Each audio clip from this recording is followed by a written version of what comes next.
El Ministerio de Defensa de Rusia indica que el régimen de Kiev ha realizado un ataque terrorista con un misil contra la ciudad de Taganrog, provincia de Rostov. Indican que interceptaron el proyectil con sistemas antiaéreos. Sin embargo, los escombros impactaron en el centro de la urbe, dejando heridos e importantes daños a la infraestructura, en donde hubo esta explosión. Hablamos de la provincia de Rostov, la ciudad de Taganrog.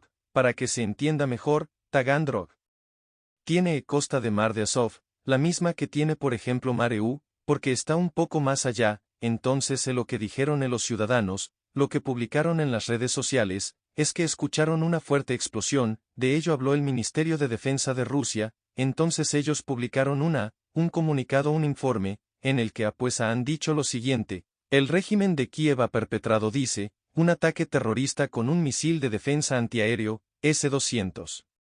Modificado, para un impacto ofensivo, contra la infraestructura civil, de la ciudad de Taganrog, en la provincia de Rostov. Vamos a ver las imágenes precisamente que llegan, desde este lugar. Aquí ves una parte, unos escombros, y es que han logrado derribar este misil. Sin embargo, algunos escombros cayeron sobre los edificios, como un restaurante o también a un museo, causando, como tú adelantabas, a múltiples heridos, más de 10 heridos en este caso. Aquí ves las consecuencias del impacto, y es que hubo otro misil. De hecho, lo dijo el gobernador de la provincia de Rostov. Él dijo lo siguiente, que un segundo misil ha sido alcanzado por los sistemas de defensa antiaérea. En esta ocasión en el distrito de Azov, parece que iba en la misma dirección. Aquí hay que explicar un poco sobre S-200, porque se trata de un sistema antiaéreo soviético, antiguo del año, en 1964, ese misil realmente tiene un alcance de hasta 240 kilómetros.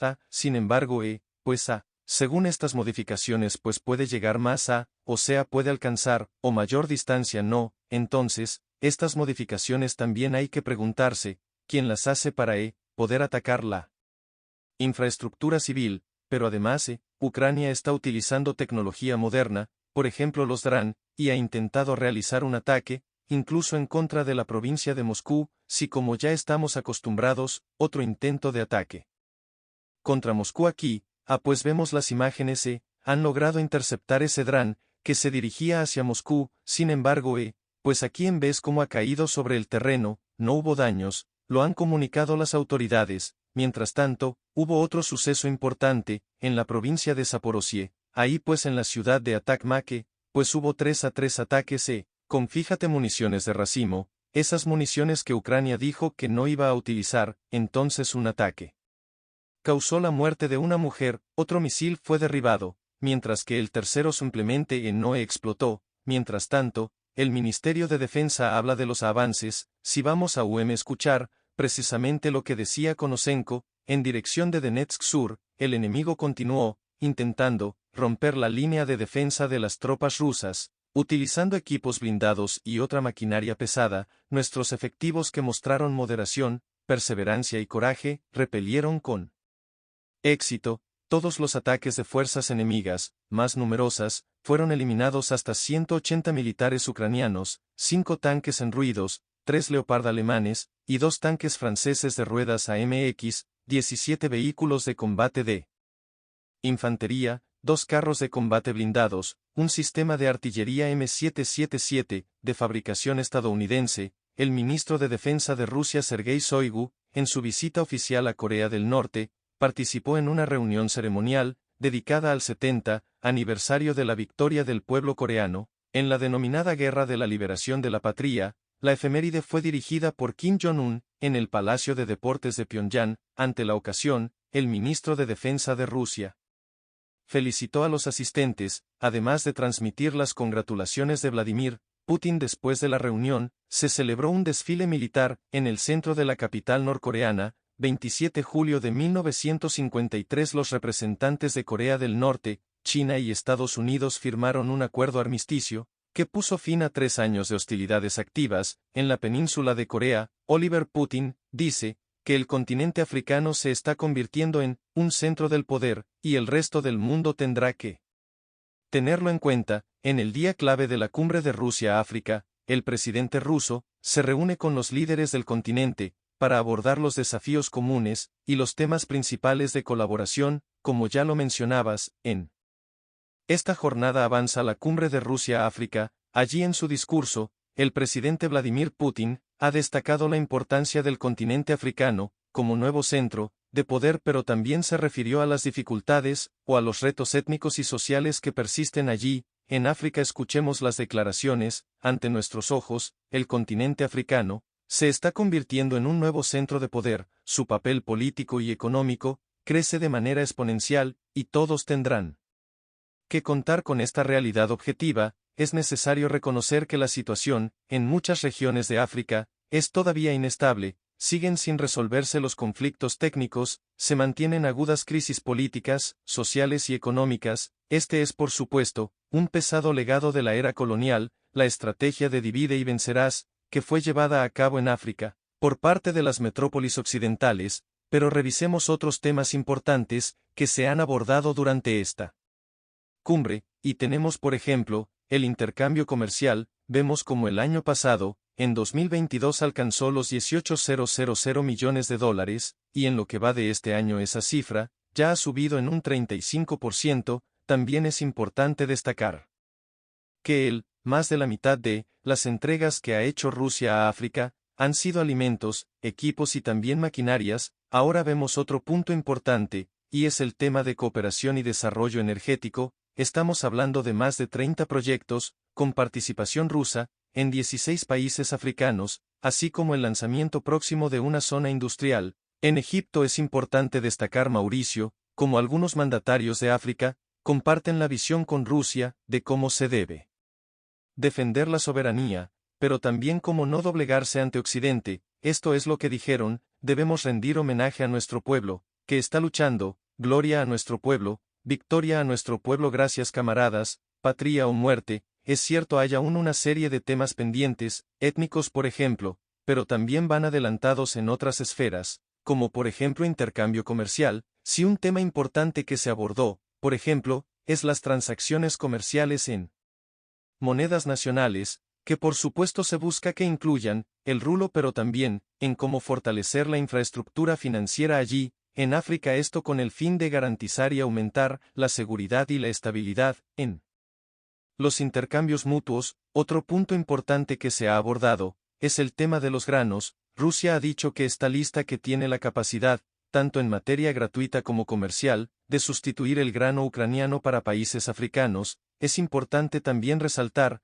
como ha anunciado, una entrega gratuita de 25.000 a 50.100 t de grano en los próximos 3 o 4 meses, para las personas más necesitadas de África. Algunos expertos han analizado todo este panorama, y esto es lo que concluye: la cooperación entre África y Rusia sería el mejor camino para el porvenir. Cuando África mira hacia atrás, ve a un solo defensor posible: es Rusia quien puede pararse y decir no, por favor no hagan esto. Así que África la considera como un posible defensor. Por eso esta cumbre Rusia-África es muy importante para nuestros líderes. William Looking Font: queremos crear industrias y ayudar a generar empleos y riqueza para la gente de Zambia y África con el uso de la ciencia y la soberanía tecnológica sostenible. Esperamos que Rusia nos ayude con eso. Rusia ha demostrado que es un socio de confianza. Datos importantes que han surgido durante esta cumbre, donde también se ha resaltado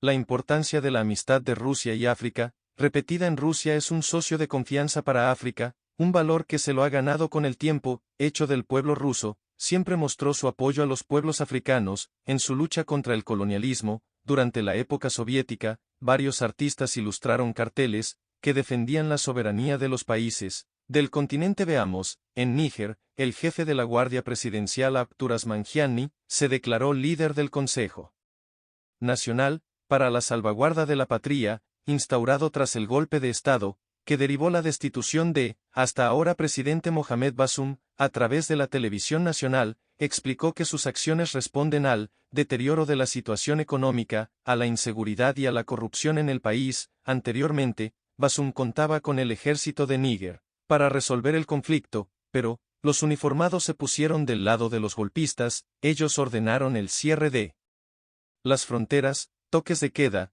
y la suspensión de actividades de organizaciones. El Ministerio de Relaciones Exteriores del país indica que el mandatario distribuido se encuentra en su residencia, retenido por los rebeldes. La situación podría socavar más la presencia de Francia en la región africana. Tras la expulsión de sus tropas de Mali y Burkina Faso, en Brasil, se prevé un superávit comercial récord para este año. Esto es un 40,5% más que en 2022, así lo pronostica la Asociación Brasileña de Comercio Exterior. Los expertos lo asocian con el desarrollo del agro, negocio y la producción del petróleo. Brasil batió un récord en exportaciones en los primeros 6 meses del año, y el Banco Central prevé un crecimiento económico del 2,2%, al cierre de 2023 en el primer semestre. Las ventas superaron en un 31,5%, las importaciones del país, el récord en la zafra de granos como soja y maíz, impulsaron la balanza comercial,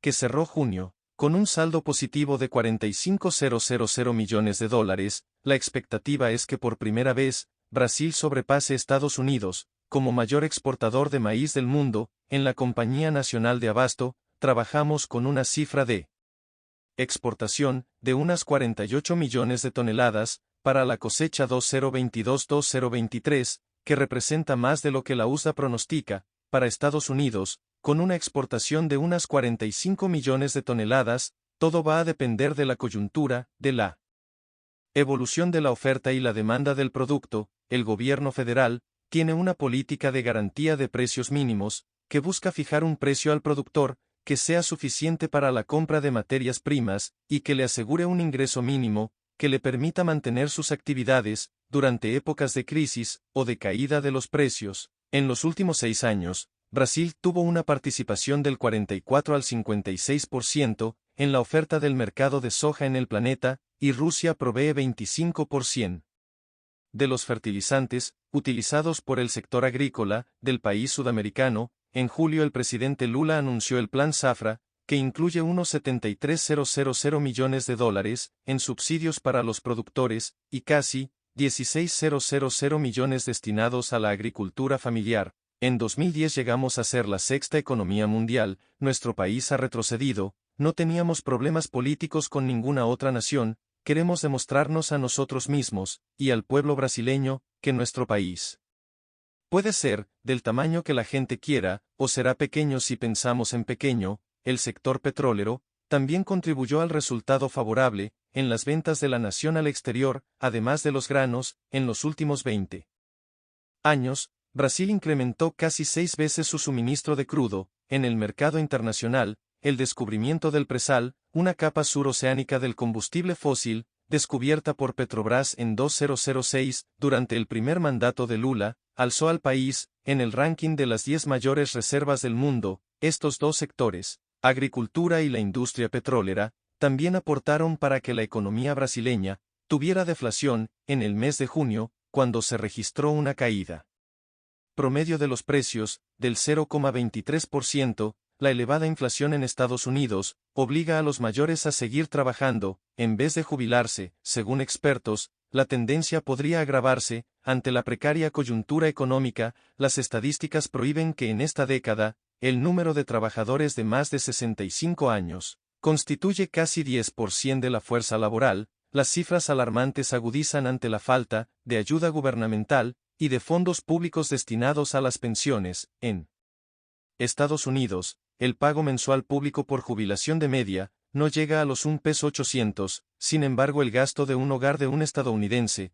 mayor de 65 años es de unos $4,000 al mes. Normalmente, esa diferencia se cubre gracias a planes de pensiones, privados o ahorros, algo imposible para cada vez más personas. Una encuesta revela que 27% de los estadounidenses de 59 años o más no tienen ahorros acumulados para cuando llegue el momento de su retiro. Audio. La realidad de la vida es que las cosas son caras, y a menudo es difícil ahorrar para el futuro, cuando tienes necesidades apremiantes. Hoy creo que otro factor importante es que las personas a menudo recurren a sus ahorros para la jubilación, incluso si han llegado a acumular dinero. Si pasa algo, pierden el trabajo, tienen gastos de salud o educación, o por alguna razón necesitan liquidez, la cuenta de la jubilación obviamente, debería ser una de las últimas fuentes a las que recurrir, pero desafortunadamente la gente a menudo lo necesita, a nivel general. Menos de la mitad de los estadounidenses, en edad laboral, tienen ahorros para la jubilación, además gran parte de la población carece de acceso a planes privados, patrocinados por el empleador. 78% de los trabajadores, en empresas con menos de 10 empleados, o 64% de los empleados hispanos del país. Los temores de Leslie son generalizados. Se proyecta que la proporción de personas mayores de 75 años, en la fuerza laboral, alcance el 11% en 2026, frente al 5% en 1996, esto teniendo en cuenta que según los expertos, el poder adquisitivo será todavía menor, si no se aumentan los fondos públicos, destinados a pensiones. Creo que la gente no debería depender solamente del seguro social público, porque el seguro social no podrá seguir el ritmo de la inflación, puede que proporcionen un aumento sobre el costo de vida, pero si la inflación es 4 y 5, y solo suben 0,2% cada 2 años, la brecha aumenta exponencialmente con el tiempo. Entonces si confía en la pensión del seguro social, se sentirá decepcionado. Según los datos del censo, la tasa de pobreza entre las personas mayores, en Estados Unidos, alcanzó 10,3% en 2021, el cociente más alto en 2 décadas, una tendencia que se espera sigue en aumento. El resultado: millones de personas, dedicando su vida al trabajo y al esfuerzo, para no poder disfrutar de un respiro digno. Durante sus últimos años, en Perú, se llevan a cabo los actos conmemorativos de los 202 años de independencia del Imperio Español, una celebración marcada por la inestabilidad política, tras la caída de Pedro Castillo, las consecuentes protestas contra Dina Boluarte y el Congreso. Hay mucha expectación por el mensaje que la presidenta interina dará a la nación, ya que es señalada tanto interna como externamente por la vulneración de los derechos, y desde el gobierno califican el discurso como muy potente, y que buscará la unidad de la paz entre los peruanos. Pero diversos sectores de la población exigen la dimisión de Boluarte, de su gabinete y del Congreso. Piden iniciar un proceso constitucional. Es por ello que, horas antes del mensaje de la mandataria interina, se han convocado marchas con el lema "que no te roben el presente". Las concentraciones de Lima será replicada en diverso punto del país, y marcará un reinicio a las protestas. Una jornada anterior, miles de personas ya se manifestaron en la capital, y en lugares como Arequipa y Pum, la policía volvió a reprimir con gases lacrimógenos, mientras diversos colectivos bloquearon las vías. Me encuentro en la Plaza San Martín. Hasta aquí han llegado representantes de diversas organizaciones sociales, estudiantes que están marchando alrededor de esta plaza, ya que se encuentra acordonada como vemos, a mis espaldas. La plaza histórica, donde normalmente los peruanos vienen a manifestarse, se encuentra acordonada por un contingente policial que no deja ingresar. Sin embargo,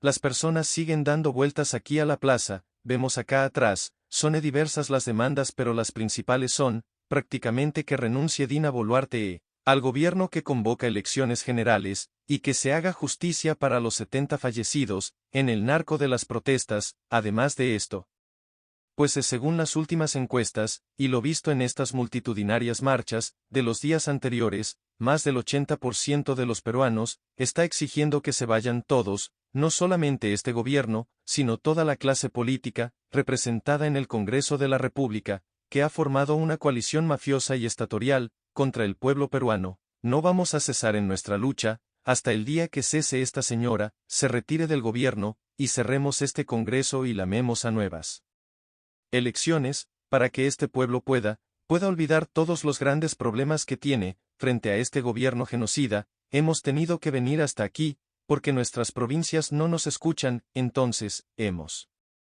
venido hasta Lima para hacer la toma de Lima, y pedirnos y hacer pedido, lo que siempre hemos estado, o bueno, nuestro en pie de lucha, nuestras demandas, para atraer nuestras demandas, que hasta ahora están en pie de lucha, a la Dina que denuncie, que no nos mate como han ganado. Nosotros somos humanos. Se han copado en estos 232 días de régimen de esta coalición, diversas instituciones, no solamente la Fiscalía, el Poder Judicial, y otras tantas las Fuerzas Armadas, y además la feliz del poder económico, y sus medios de comunicación, respaldan a este régimen. Sin embargo, como repito, más del 80% de los peruanos quiere que se vayan todas elecciones adelantadas, la de marcha en el marco de la celebración del Día de la Independencia del 28 de julio, que se celebra aquí en Perú, pues se espera que sea multitudinaria. Aquí en la capital y en todo el país, en Puno por ejemplo, ya empezaron algunas acciones de lucha, ellos han anunciado las diversas